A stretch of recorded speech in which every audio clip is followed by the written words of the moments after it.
Connie, Jackie Callie, and maybe even a couple other people in that class with me.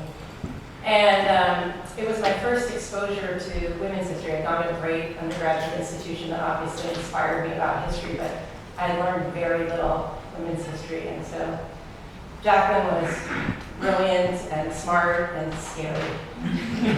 I went to class in fear every week.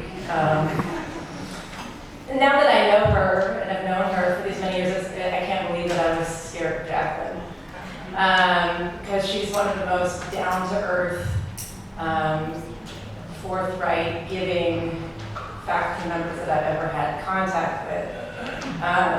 But to my 24-year-old self, trying to figure out women's history, trying to figure out what I was doing in a PhD program, and never really feeling like I fit.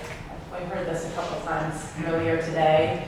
I think all of the expansion that my brain went through in that spring, learning about feminist theory and women's history, was painful and wonderful all at the same time. But it helped me find my way. That did, and my introduction to the Southern Oral History program and my first interviews for them. I ended up doing oral history because my master's committee said if you're going to study modern women and policy, you need to learn how to interview. So I marched over to the Southern Oral History program. I don't know if they hired me to do an interview. I don't even know how that exactly happened. I took Jacquelyn's oral history course, and I still wasn't sure that I was meant to be an academic, a PhD, because my interest was really in politics. I don't think I want to be a politician, but I wasn't sure how to study politics. And two things happened. I think in the middle, 3 years in, I was still struggling to decide if this is really what I wanted to do with my life. And I felt that struggle was by myself, but now that I hear all of us talk today, it's part of going through a PhD program. I was also struggling because my mother was diagnosed with Alzheimer's in my second year, third year of graduate school. And so it was this weird confluence of learning how to record other people's memories while I was watching in a very non-academic way my mother's memories being stripped of her.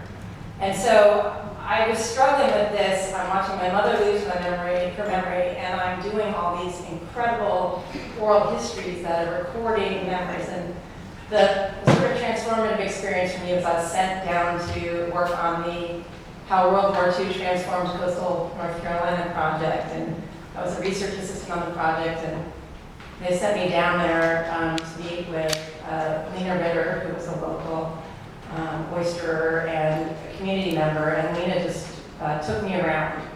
All the stuff I told my students about preparation, I generally prepared, but I didn't know who I was going to interview until Lena dropped me off at the house. And so I did 9 interviews in 2 days with an incredible group of people that I grew up in Berkeley, California, and this is rural coastal North Carolina. And I was exposed to these incredible lives and stories. And so I was trying to balance out that and this fact that I was really grappling with something that was a personal tragedy for me. And so Jacquelyn did something that was really transformative. She said, you need to write about them both together. And she gave me the space to write a paper about my mother's memory loss and my own journey as a historian doing these oral histories with these men and women in coastal North Carolina.